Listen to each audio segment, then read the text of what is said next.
Hey, it's Sketchmonkey here. Welcome back to the channel. In this video, we're gonna have a look at the beautiful 1973 Porsche 911 Carrera RS, and we're gonna modernize it into something really cool. First thing, we're gonna give ourselves a design brief to kind of give ourselves a direction where we want to go with this. First thing that I really wanted to change with this modernization is this front bumper here, and I'm going to take a bumper from the Porsche 911 GT3 RS. Not the most recent one with the huge intake, but I'm gonna take the previous one, which has this lip down here that goes something like this right there. And the reason for that is because I simply like this part of that bumper. I'm gonna show you later on what kind of bumper I'm talking about, and it's all gonna make sense then. And also we're going to update the headlights, of course, because they look very vintage. I'm gonna make them darker, some LEDs in there, all this chrome. As I mentioned before, I'm not a huge fan of chrome. I'm gonna keep all the trim, but I'm gonna make it into gloss black. The side here will be extended down to about this point, just in line with the front bumper that we're going to be adding from the GT3 RS.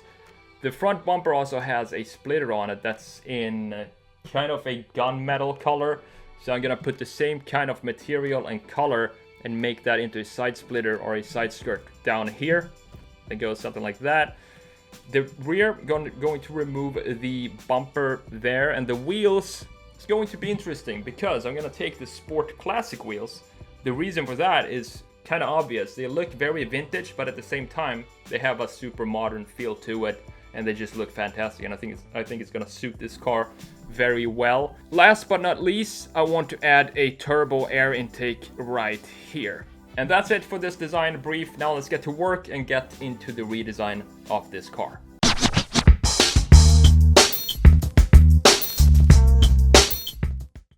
Alright, so let's get started with this modernization of this 1973 Porsche Carrera RS.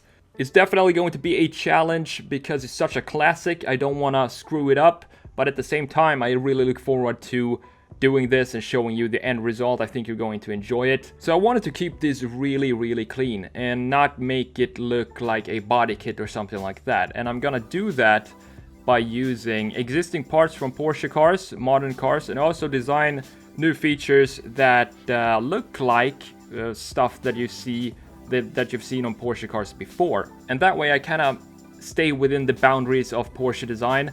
Because as you know, Porsche is more evolution over revolution. There's not a lot of huge changes from model year to model year.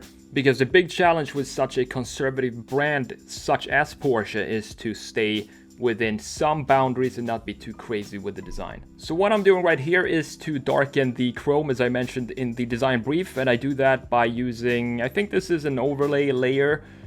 Just black. If you use overlay, it takes the information that's underneath the brush, so it already takes the reflections and all of that, but it just makes everything darker, and that's super useful if you want to change color over something, or if you want to, in this case, I'm going to make this gloss black.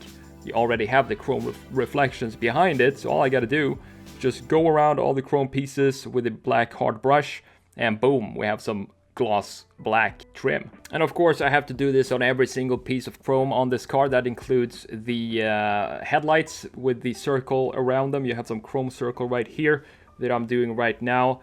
Same thing there, just using the same overlay layer and just walking around it with a hard round brush. I really think that black and red are colors that will always work great together. It doesn't really matter what type of product it is or what type of design it is. Black and red will always work great, and in this case it's not really a red car, it's more of an orange car, but at the same time orange is still very close to red, so orange and black will work just as well. Alright, now it's time to get some design features, new features into this modernization of this 73 Carrera RS. And of course I'm using my you know what it is by this point. This is the airbrush, and the airbrush, I love it. It's such a simple tool, but it gives such an effective way to sketch new things. And this, by the way, is the bumper that I was talking about.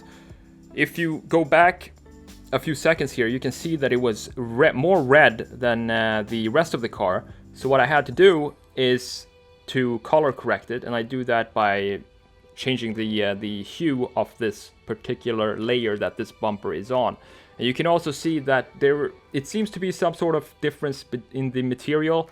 This bumper is way more glossy than the rest of the car, so that's something that I have to consider when I move forward. So I have to add a lot of glossiness to this body throughout this video. And of course I love doing that. That's one of my favorite things to do. And I'm gonna come back as a final touch to this rendering is to go back and just add a bunch of highlights and burn points to make it really shine. And you're gonna see that later on in the video. Now this is of course the GT3 RS spoiler that they stopped producing in 2016. After that they have a new design of the spoiler, and I'm gonna show you both right here. So you can see that this front lip, the lower part, first of all, it's a completely different design, but the feature that I really like about the 2016 spoiler is the protrusion of the lower lip right there. And I think that just makes such a huge difference in this design of the spoiler. To me, it just looks more aggressive than the top newer bumper.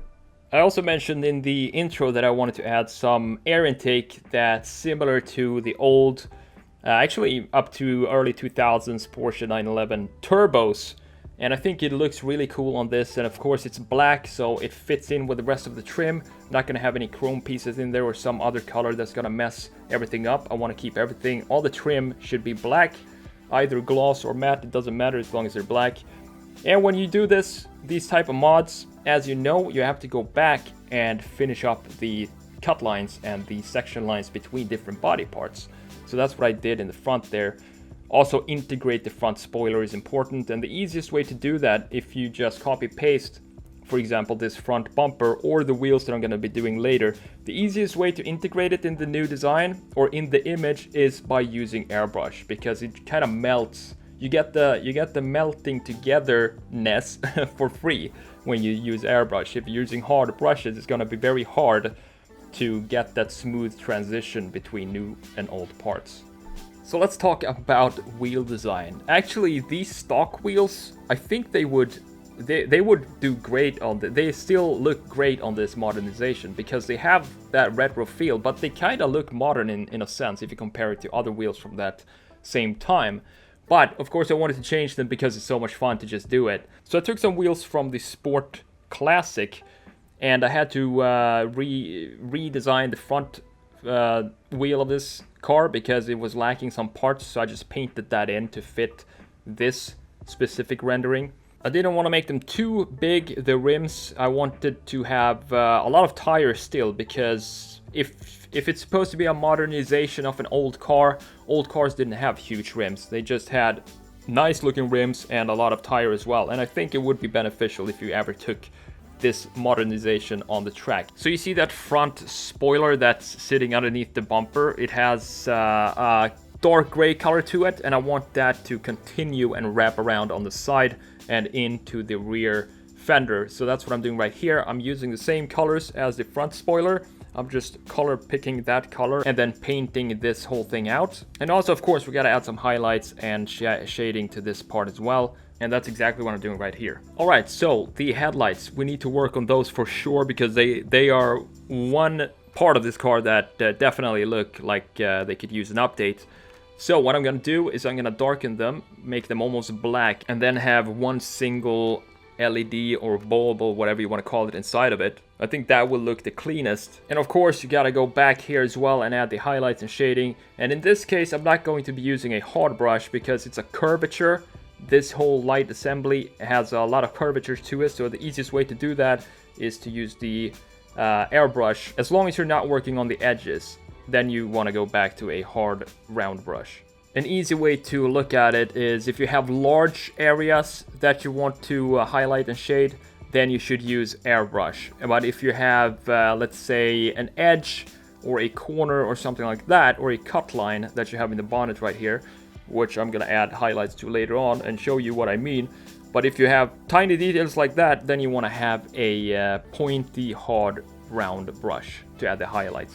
Alright, so I think this Porsche is coming together nicely. We have the wheels, we have the main design features put out. I'm actually just doing a few details right now. I'm gonna go back and fill in the door cut lines and stuff like that. And also wanted to add some tint to the windows because it just looks cool. and it's very easy to do with a simple overlay layer. You don't need to have it on 100% opacity. That's another easy way to do it. And of course, my favorite part, start to add some overlay layers, black and white, on top of the body of the car. That will definitely bring out the shine in this Porsche or any rendering or product that you do. So don't forget to do that if you do these kind of renderings yourself. And if you want, you can turn on the headlights by using a color dodge layer. You can switch between color dodge or screen. It's totally up to you what kind of effect you're looking for. I like to use both sometimes. In this case, I used both, but they pretty much have a similar effect. All that's left to do now is to, of course, sign your work and then add some details to this final rendering, some final cool touches, such as add a little bit of a silhouette effect to put the focus on the car and not so much on the background. And don't forget to clean everything up as a final touch, add some more highlights and burn points to really bring that glossiness up. And that's what I'm doing right here. So everything that's facing towards the light source or have a bend on it or is an edge or something like that, those are the edges and lines that you really want to have almost 100% white. Unless it's a super matte surface. In this case, I want it to be glossy, so I have to add some 100% white burn points to the sketch. And that's about it. I think we are close to done. I really hope you enjoyed this video just as much as I enjoyed making it. This was a really fun one, taking a classic such as the Carrera RS and trying to modernize it in a tasteful way, not too much and not too little at the same time. I really like the result. I hope you do as well. Let me know in the comments below what you think of this rendering. And before we go, I'm gonna show you the before and after so you can compare the two of them. I hope you have a fantastic day. I'm the Sketch Monkey and I will see you in the next video. Take it easy.